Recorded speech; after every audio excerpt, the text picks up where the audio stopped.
Thank you for stopping by. If this is your first time coming across this channel, a warm welcome to you. Please click on the subscribe button. Thank you. Best, you won't believe what happened today, I said as I swallowed the ball of fufu I had in my mouth. What? Asked my wife as she licked her fingers and made for the bowl of water placed close to our wooden kitchen stool, which we used as a dining table whenever we ate outside. Oma is a very beautiful woman. She was more beautiful when I married her. She had so many rich suitors, but she chose me. She had just finished her secondary school education when her parents decided to marry her off as there was no money for her to continue with university education. I had known her since we were kids, but I began to notice the fact that she had grown into a beautiful young lady the day I saw her returning from school. I got attracted to her immediately. She was on low-cut hair and had no makeup on, but she looked more beautiful than the ladies I saw in the movies. I am an orphan, and my mother died in a ghastly motor accident the day she went to Owerri to shop for Christmas. It was other people from my village who had also gone to the big market in Owerri to shop, who had also witnessed the accident that recognized her among the other victims. She died on arrival at the hospital. My father was a retired village primary school teacher. His visible investment was the 2-bedroom bungalow that he was able to erect in the village in which we lived. We fed and clothed on his meager monthly income. I had just been admitted into Imo State University when my dad, who was diabetic, had a growth on his right leg. He was admitted to the General Orthopedic Hospital. Every effort to get rid of the growth yielded no positive result. Thus, the leg was amputated. That was the beginning of my father's misery. He continued to suffer from one sickness or the other till he passed on.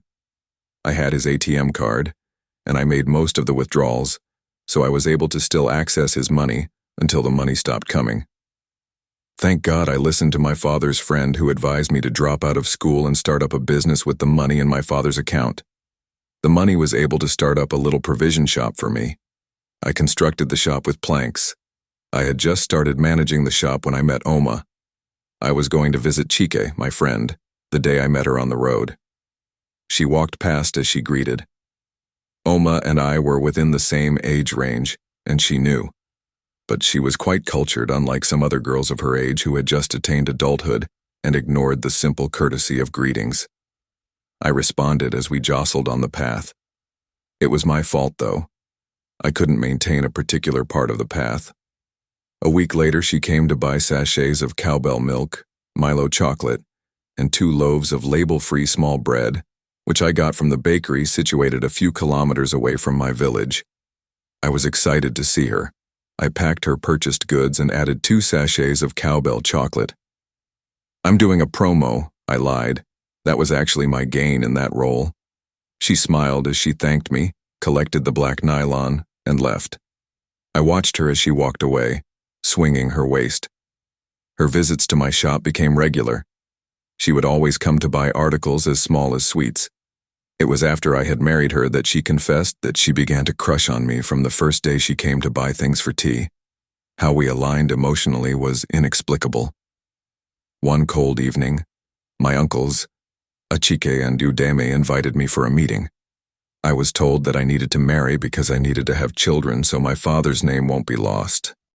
I protested as I tried to explain to them that I was still 23 and needed to go back to school.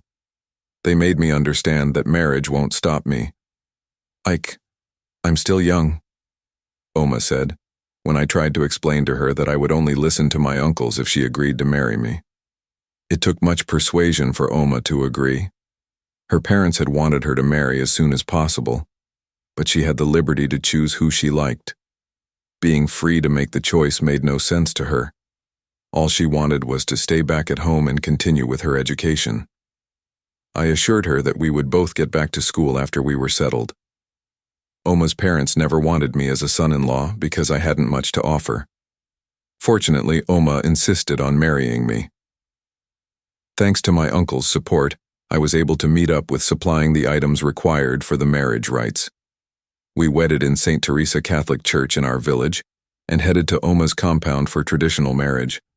It wasn't a fun fair, but our guests didn't go home hungry. Oma got a teaching job as a PTA teacher in the same primary school my dad had taught. I continued with the petty trading. My village is not as rustic as you think. We had a power supply. We always watched Nigerian movies on our 24-inch colored television at night when there was power. The fact that we slapped our DVD player a minimum of 5 times before it presented the drive shouldn't bother you. We still used it to see all the movies we bought in the village market after all. This period of seeing movies was the time Oma and I bonded so well. She always sat in between my widely spread legs and leaned on my chest. She only sat up when we wanted to argue about an actor exaggerating his or her role, the scene lasting too long because of unnecessary details and all. Sadly, we had a power outage one night, and we all thought it was the usual thing with power supply. But that was the end of power supply in my village for a long time. Our transformer had a problem. PHCN officials lugged it into their van and took it to a wherry. Cheeky, whose house was close to where the transformer was mounted, said that they had heard a thunderous sound, which they believed had come from the transformer. That was how we replaced the movie time with sitting out. We always stayed outside. It was usually airy in the evenings. We ate outside too, after which we moved the dishes to the kitchen and then stayed in the position that gave us emotional and psychological satisfaction as we talked about how our day went. There was a wooden armchair that had its back constructed in a slanty manner. Before his death, my father always sat there in the evenings as he waved at passers-by. Oma and I shared this chair, not like we lacked seats though, but we always felt better when we had body contacts. In one way or the other, the seat contained us. I have not forgotten that I have an unfinished story about how my day went, that I wanted to tell Best when I began the story. I called her Best because I believed I had married the best of the ladies in my community, and I could describe her as a virtus wife. She understood every verbal and nonverbal message I passed and respected me a lot. I loved her with my life. All I lived for was to make her happy. She called me my hero. She explained that I gave her peace, and she never envied her single friends even though they had continued with their university education. As she asked, "What?" I continued, "Obi came to the shed today." We usually referred to every shop as shed. "To do what again?" she snapped. "Best calm down. Trust me, I handled him," I assured her. "My hero, no. Obi is taking you for granted," she argued. Obi was an unrepentant debtor who always borrowed money from people to pay up accumulated debts. He is the only one who demonstrated the saying, "To rob Peter, to pay Paul."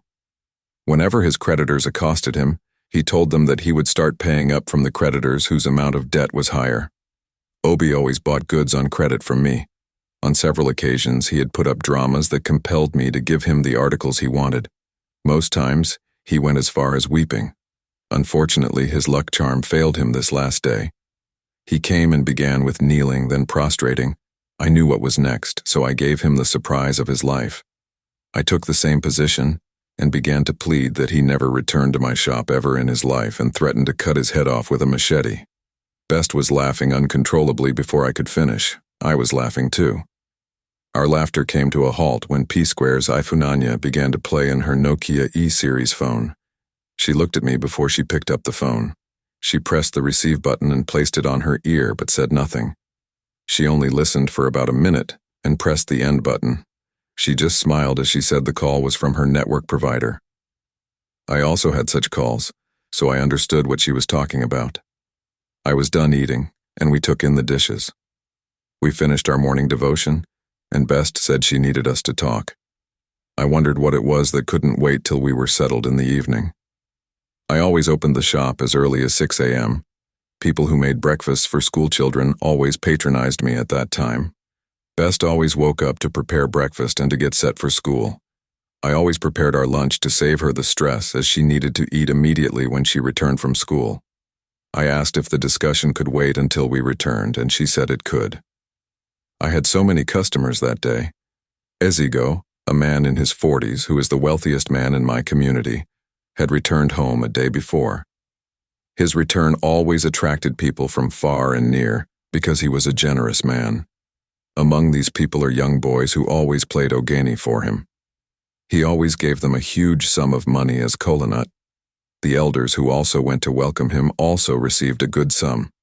His house was always busy as he had many people who sought one favor or the other trooping in and out. My house was not far from his, so some of those people bought snacks and other articles while they waited to be attended to. Best had been preparing to organize extramural lessons for children. She had planned to use our compound as the classroom. The lesson kicked off that day. Thus we had a busy day. We just ate in the evening and went to bed as we were all exhausted. Best was restless that evening, but I felt it was mere tiredness. I cuddled her as we slept. It rained heavily that night. In the early hours of the morning, we took up our conjugal duties in bed. I'm excited to know that you watched to this point. I believe that you find this story interesting. Kindly give me a thumbs up. Please don't forget to subscribe to this channel. Do share this video with people who would love it. We had experienced flooding in our shop a couple of times, but what we had coming was different from the usual. We woke up that morning to see our shop flooding again. This time around, the only goods that the flood spared were the goods that were either hung or placed on the shelves. Every other thing was soaked. Some were carried away as the force of the flood pulled off the planks at the base. My life crashed like a pack of cards. It was on a Saturday. Best was washing our clothes. She ran down to the shop when she heard me scream. At the sight of the damaged shop, she broke down in tears. I hugged her as I tried to control myself. I couldn't afford to show the hopelessness before Best. I had just gone to Owerri the previous week, and my shop was filled to the brim. From where was I supposed to get the money to replace the goods? I consoled Best and led her back to the house. We went into the room. She sat on the bed and covered her face with her palms. I had never seen her that broken. I walked down to the shop and wept bitterly. I pulled myself together and cleared up the shop. I was lucky that I had kept the remaining planks that I had left when I constructed the shop. I used them to cover up the parts that were damaged. Some customers who came to buy things were shocked at the sight. They sympathized with me and bought some of the articles that they needed that were spared by the flood. The news of our predicament spread in the whole community like wildfire. "You are going to need a little heap of sand at this part," Chike said as he dropped his hoe and folded his trousers. He had come as soon as he heard about it. We worked all day, forming hedges, mounds, and all forms of barricades we could think of around the shop. Best prepared a goosey soup and fufu for us. When Chike left, I came in and met Best on a call. She concluded the call with "okay" and dropped. I noticed that she had hung up on the caller because the high volume on her phone sold her out. However, I couldn't fathom what the discussion was about or who the caller was. These parents are just playing with my money.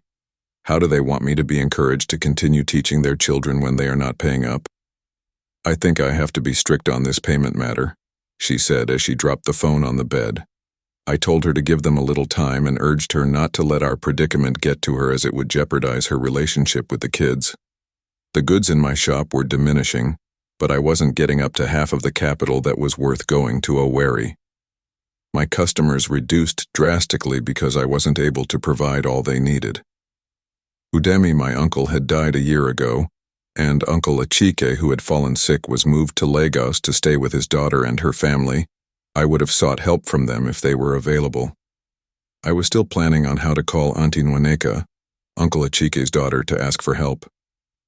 Auntie Nwaneka was my favorite cousin. She was already self-made before she married. She owned a big supermarket and ran other businesses in Lagos. Her husband was very rich, so Auntie Nwaneka practically did anything she wanted with her money. She was the only option I had. I never begged her for money, but I had no choice this time around. I didn't have airtime on my phone, so I couldn't make the call the night. I made up my mind to talk to her. I wanted to surprise Best, so I didn't tell her about my plans. In the morning, Best woke me up. She presented an envelope to me. I wondered what it was. The first thing that came to my mind was that she had taken in. I had flashes of thoughts in my head immediately. I was happy, but how to take care of her in our present situation bothered me. A baby is a gift after all, I thought to myself. I smiled and collected the envelope from her outstretched hand. It felt very heavy. I knew it wasn't paper. I opened it and found a lot of Naira notes inside. "Where did you get this huge amount of money from?" I asked as she stood looking nervously at me. I sat up and placed the envelope on the bed. She looked away as she explained that she had been doing isusu, also known as thrift, in her school. The previous month's contribution was hers. She also said that the new teacher whom they had posted to the village school who lived in town also gave her money when she explained what happened. Auntie Ihuoma liked Best from the first day she reported at the school. She would call her on weekends to tell her how much she had missed her and couldn't wait to see her on Monday. Sometimes she got angry when Best missed her call and didn't call back. She sent her call credits often. She had been married for barely 2 years. Her husband lived abroad and didn't want her to work, and he provided all she needed to be comfortable. She pleaded that he allowed her to take on a teaching job since she liked the profession and had her NCE before she acquired a degree. She was posted to the village school and was supposed to take a transfer back to town, but the transfer got delayed for reasons she could not explain. She drove to school every morning in her Toyota Spider. Most times she would be late, but that didn't matter because she was always covered by other teachers and even the headmaster whom she got gifts for. I knew she gave the Best money occasionally, but this amount was quite enormous. The said isusu, as Best explained, amounted to 50,000 naira. Each of the 10 teachers involved contributed 5,000 naira, so the 100,000 naira that was added supposedly came from Auntie Ihuoma. Best explained that she had heard teachers sympathizing with her the day before and brought the money as she came the next day. Best refused to let me thank her. She said the lady saw the amount as nothing and wouldn't consider extra thanks necessary.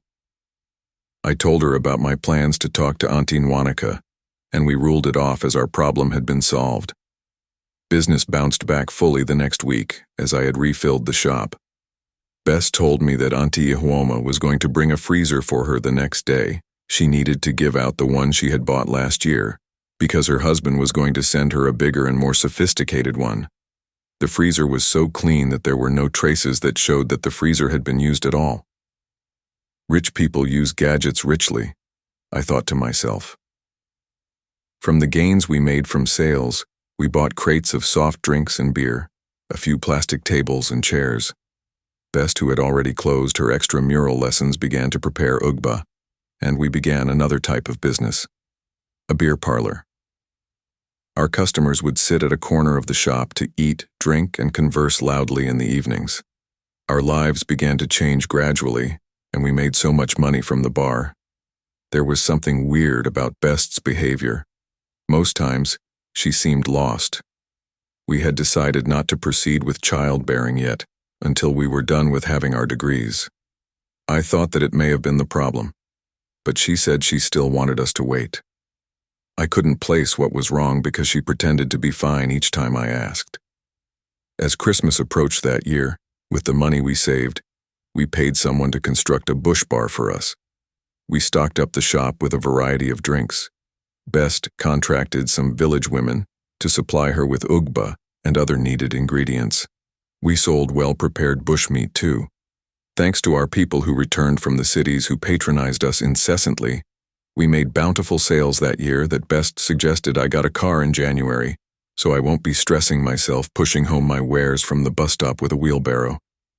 I laughed so hard and reminded her that we still had unfulfilled dreams. I told her to get the JAM form that year. She did, and got admission into the African University of Science and Technology. She had to resign from the school and faced her studies squarely. Her friendship with Auntie Ihuoma still continued. She visited the days Best had lecture-free days. I managed the shop during the day. She joined me in the evening to attend to our customers at the bar. She was waiting for her NYSC when I got into the same school. I read electricals and electronics engineering. We all did our national youth service in Imo State, but Best served before me. We began to nurse the dreams of relocating to town. I woke up one morning with a slight fever. Best noticed that my lips had cracked, and I was running temperature. She suggested that I get some rest as she would manage the shop for the day. I would join her when I felt better in the evening. She opened the shop and tried to hurriedly prepare breakfast. She kept shuttling between the shop and the kitchen because customers were coming. When she was done, she placed the noodles which I had requested that she had prepared for me on the table and hurriedly left for the shop. As she bade me goodbye, I watched her ever-glowing face, which had become saddened with emotions I could not explain. I decided that I was going to find out what it was that had been snatching my girl's joy away. I began to monitor her moves, but nothing about her was suspicious. She was clean. Her routine never changed. I woke her up at early hours of the morning to ask her what was eating her up, but she said all was well. I still reassured her that once we gathered enough money that we would leave the village. I reminded her we needed to set up a business there to be able to sustain ourselves, while she looked for a job, as I already decided not to go for white-collar jobs anymore. I was okay with business. She acknowledged that she appreciated my efforts so far and still loves me as much as she had loved me when we met. At this time, we were ready to have children, so we performed our conjugal duties without any means of prevention of pregnancy. I'm glad to know that you are still following this story. If you have not hit the subscribe button, please do, and share your thoughts in the comment section. Share this video with people who would love it. Thank you. I had just left the bathroom with a towel tied on my waist. I was coming into the room when I heard Best yell, "I'm married. Moreover, I'm straight. Please leave me alone." I walked in immediately, and she ended the call. "Are you okay?" I asked as I looked at her face searchingly. She said she was fine, and I asked her who she was yelling at. She said that an unknown number had been calling her all day, that she kept explaining to the caller that she was not the one he thought her to be. Some people don't actually confirm numbers before calling to annoy people who are spending time with their husbands. I ended the statement as I smiled and planted a kiss on her forehead. She held me and kissed me deeply. My towel dropped, and of course we drew the curtain. Best had already fallen asleep, but I wasn't feeling sleepy at all. She had this interesting game I always played on her phone. I was on it when a message came in. It was Auntie Iwoma that messaged her. "These women and their sisterhood," I said as I smiled and decided to share in their gist for once. I opened the message, and it read, "I love you. I have always longed to have you on my bed. At first I thought you were playing hard to get, but I see you meant business. I am going to tell your husband everything I know about you and Chief Azigo." For some time I felt numb. I couldn't feel any part of my body. I stared at Best as she dozed peacefully. I got up from the bed and sat on the chair and watched her closely. I wondered what I wasn't doing right. So many questions kept popping up in my head, but only Best could answer them. At first I wanted to digest the fact that Iwoma was a lesbian and Best never mentioned it, so the money and the freezer were the bait. Okay, what about Azigo? How did he come in here? A man that hardly knew Best and I. I picked up the phone, went outside, and sat under the orange tree in our compound. After what I would take as 30 minutes, Best came out as she dragged her feet, yawning tiredly. "My hero, did you sleep at all?" she asked as she got to where I was. This time, I guess my eyes must have reddened. I felt this sudden, inexplicable feelings that gripped me. I gave Best a resounding slap. She held her ear as tears rolled down her eyes. Amidst sobbing, she asked, "My hero, what have I done, Vi?" I opened the message and showed her the phone screen. I'm sure she had barely got a glance of the content of the message when I let the phone slip off my grip. Ours was a sandy soil, so the phone didn't break. I went into the house and wept like a baby. "Ike, you have failed as a man. You are a weakling. You hit a woman. Your Best? What is wrong with you? What have you done?" I said all these as I punched the wall, and blood kept gushing out from my fist. For a moment, I didn't hear Best coming or saying anything. I felt worse. I should have allowed her to explain, I thought to myself. I came outside and found her sitting at the corner of the corridor. Her fair cheek was red. She had wept for a long time and her eyes were swollen. I went to her and she began to shiver as I approached. She was obviously terrified. I held her close and pleaded with her to forgive me. "No, please don't say that. I'm sorry. Please forgive me," she said. We hugged. We disengaged and I took her inside. We sat on the sofa in our fairly furnished sitting room. I told her to tell me all I needed to know and promised never to hit her again no matter what it was. she began. I was on my way to school when I saw 3 oncoming vehicles. The first Jeep drove past. The Range Rover in the middle stopped close to me. Chief Ezigo stepped out of the car. I greeted him. He smiled at me and asked who I was. I introduced myself, and he said he knew your father and wondered how you would have grown old enough to be married. He gave me his card and said I should call him for whatever I needed. I made it to leave, but he called me back, gave me 20,000 naira and asked for my number. I had intended to tell you about it because I thought he genuinely wanted to help us as a philanthropist that he was. I got to school that day and told Auntie Ihuoma about it. She advised that I keep it away from you. I asked her how I was going to explain the money, and she suggested that I bought things with it when salary has been paid so you wouldn't notice. At first, it didn't make sense, but she explained that men don't like it when their wives discuss the men who had wooed them. Many of them believed that the woman only discussed it because she rejected the men, that she didn't discuss the ones she accepted. She said you would start getting uncomfortable around me if I opened up. I bought the idea because I didn't want anything to come between us. Ezigo kept calling me, but I kept ignoring his calls. Sometimes I would pick them and tell him I was not interested. Those were the calls I kept receiving while we were together that I had to look for lies to cover. However, I got tired of the lies and wanted to discuss it that morning that you suggested we discussed in the evening. She paused. I thought best was done and told her that I had forgiven her. I was about to ask about Ihuoma's part when she said she was not done. The morning the flood damaged our shop, she interrupted me as she continued. I saw how you tried to control the despair and devastation. I knew I needed to do something to help out. I got to school and told Auntie Ihuoma about it. She asked me what I was going to do. I told her I had no one to help me. She reminded me of Ezigo and asked if he still called. I told her that I had warned him to stop contacting me, and I had burnt his card. I wondered why she asked about him. She said he would help me if I went to him. I reminded her that the man asked me out even though he knew I was married. She said if I wanted to liberate my husband from suffering and depression, I would be ready to do whatever it took. I carried the books I was marking and left her class angrily. I almost bumped into another teacher who was coming in. I came home that day to meet you, sleeping on the chair in the shop. There were practically no goods in the shop.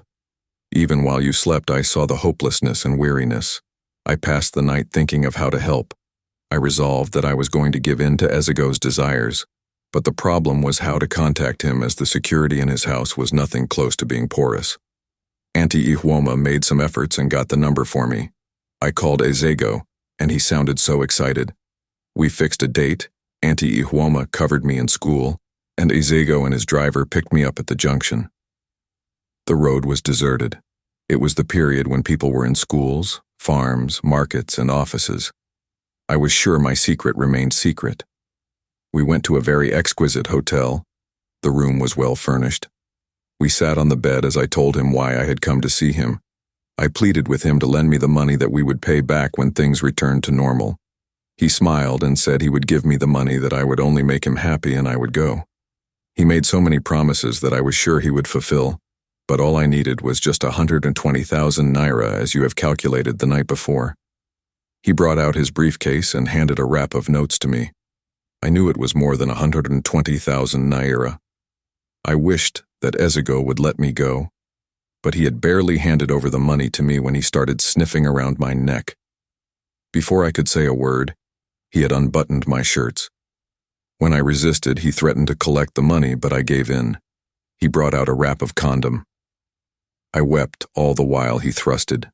As we dressed, he begged me to forgive him for being hostile and promised to send me an apology gift. All I wanted was to get back to school.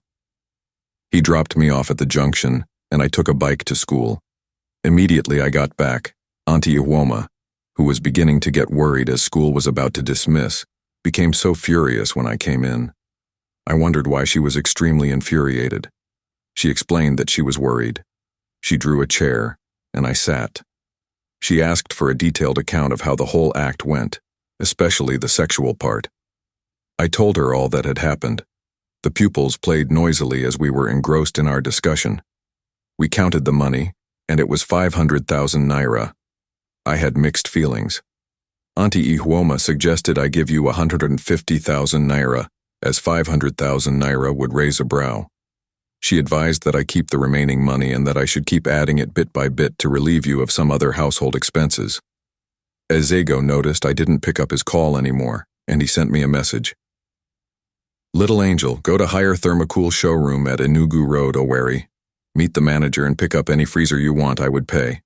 If you already got one, name any other gadget you need in your home. I ignored the message. I told Auntie Ihoma about it, and she advised me to accept the offer since he wasn't asking me to meet him yet. All my efforts to explain to Auntie Ihoma that I didn't want anything else from the man yielded no results. She convinced me to liberate my family from poverty and suggested that I should start thinking of what I could sell with the freezer to make extra cash. She offered to stop by at the showroom to pick it up in my name before coming to school. When she brought it to school, the teachers loved it and passively asked how I was able to save up to buy such an expensive freezer. I laughed it off. Auntie Ihoma had a good taste. Thank you, sir. I have taken the freezer. I really appreciate it. Immediately, I forwarded this text as Ezego's call came in. I took it as I thought he only wanted to acknowledge the receipt. He asked that we see again, but I told him vehemently that I wouldn't come. After much persuasion from Ezego, I blocked his number and ended it all with him. However, the guilt never left me. Each time you expressed your love for me, I kept crucifying myself inside of me. Sometimes I got depressed. On several occasions, I had wanted to open up, but I couldn't bring myself to say it. As for how we got here, Auntie Ihoma has been so nice to me since she joined the school. She always called me my love. I saw her as an elder sister, as she was always ready to help me each time I needed anything. I was sure that if she had the money at that time, she would have given me. I thought it was genuine love. I never knew she had another intention.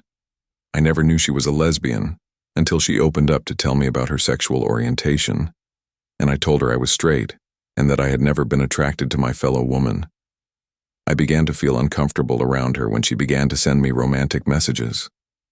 The day she invited me to her house, she stripped and asked me to make her have fun. It was quite bizarre. I threatened to leave if she didn't get dressed. She apologized for being unreasonable and told me that she was going to give me time to come around. She revealed that she had gone to the school management board in Owerri to withdraw her transfer after she had met me and conversed with me the first day she came. She had fallen in love with me. She explained how she battled within her after I left with Ezego because she became jealous. Things got sour between us because I refused to change my mind about it. Auntie Ihoma strangely became an enemy because I wasn't giving in. I had stopped her from visiting me for a while. Since then, she has been sending messages, and she kept telling me how I used her wisdom to get my husband and I back to our feet. She said I used her, and she would not let me have peace. If I knew you would get to find out this way, I would have opened up. She sobbed. At this point, I was clueless about what my next reaction would be. First, I needed to get back at Ezego to take advantage of my poverty on my wife. Secondly, Best has failed me, and I can't even get myself to touch her again. She disgusted me at that time. For revealing this in this manner, I needed to get in touch with Ihoma. I was going to hurt the three of them, but I didn't know who to start with. I walked out. Best tried to stop me as she cried loudly. I needed to make the right decision about who comes first. I strolled to nowhere in particular, but I found myself sitting on a heap of white sand someone must have bought for building construction. It's a lie, bro. Let's go to your house. I need to eat rice, Cheeky said as he startled me. What are you doing here? He asked. I just turned around, and I thought of what to say. My eyes failed me, and tears were dropping. Cheek, who was greatly surprised, held me on my shoulder as he asked me what happened. I said nothing. I only sobbed. He held my hand and pulled me up. Don't do this thing here. Let's go to my house. How he knew I wouldn't want to go to my house was a surprise. Cheek was a welder who was from a different local government far away from mine. He was good at his job, so people hired him often both in Owerri town and in villages. But he got more jobs in Owerri. My town is more like the suburbs. It's not very far from Owerri town. People who could not afford to pay rent in Owerri town lived amongst us as rent was cheaper. Cheek and I became friends before I got married.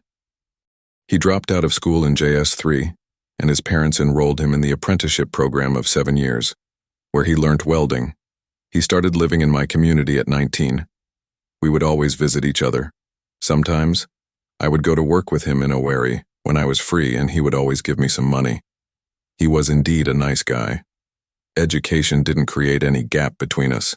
Cheeky can read and write intelligently.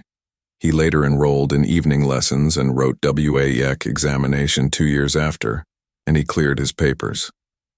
Whether Cheeky would continue with school or not is yet undecided.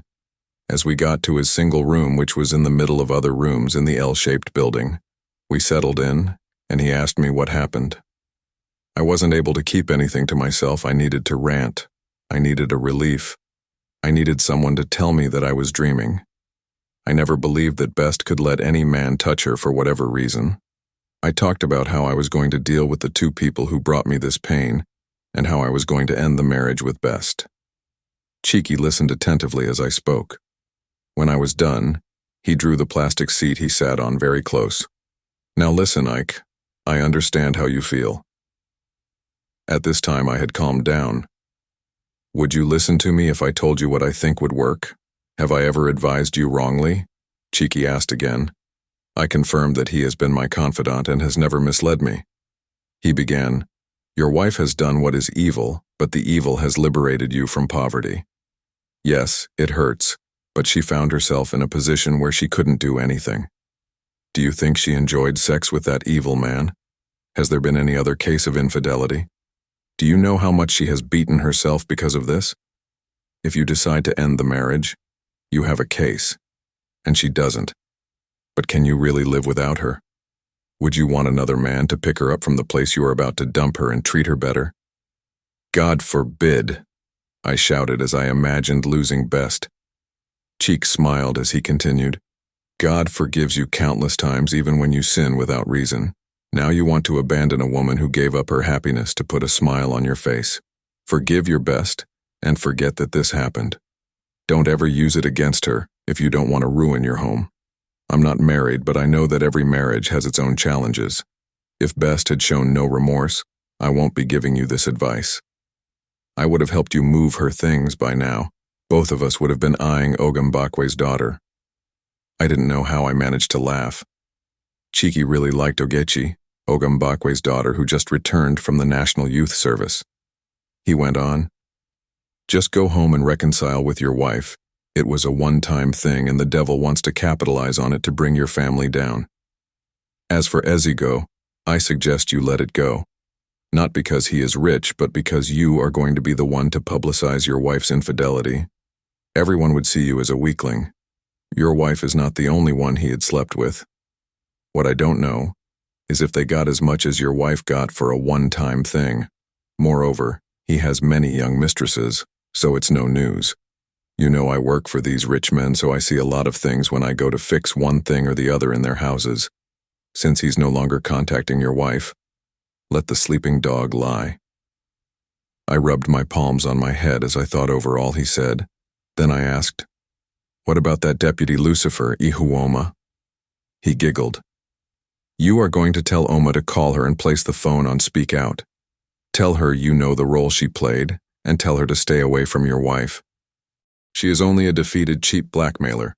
Do not try to do anything else.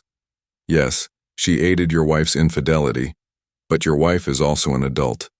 So, let her just carry her ill luck and go. I left Chike's house very sober. I walked home as I thought of the best way to talk to Best. I got home and met her lying on the floor. I had never been that frightened. I called out to her, and she remained motionless. I screamed. I never knew it was that loud until 2 women ran in after about 10 minutes. Best was breathing, but her hands dangled as I carried her out.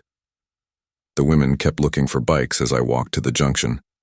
She was quite heavier than she used to be when I carried her playfully.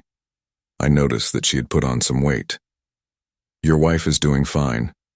She took a poisonous substance that would have taken her life if you got here about 30 minutes later. But, I'm sorry, she lost the pregnancy. The substance was harmful to the fetus.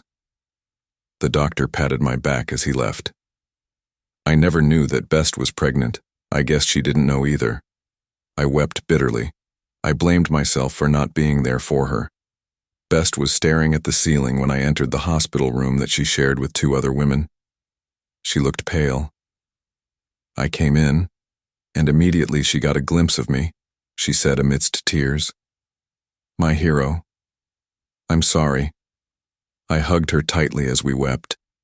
I asked her to forgive me and assured her of my unconditional love. Before we left the hospital, we went to the gynecologist for consultation, and we demanded to know if Best's reproductive organs were in any way affected. We were assured that all was well and that Best won't encounter any fertility problem. I was feeding her playfully when I remembered we were not yet done with tidying up our mess. I told her to call Ihuoma, and her countenance changed. I held her hand and told her to trust me. She dialed the number and I told her to put it on loudspeaker. She did. Ihuoma picked up. "Hello, my love. Are you ready to give in to my demands, or should I spill it?" I cut in. "You have spilled it already, and you have done your worst. This would be my first and last warning. Any day you try to contact my wife again, I will ruin your life. I mean every word of it."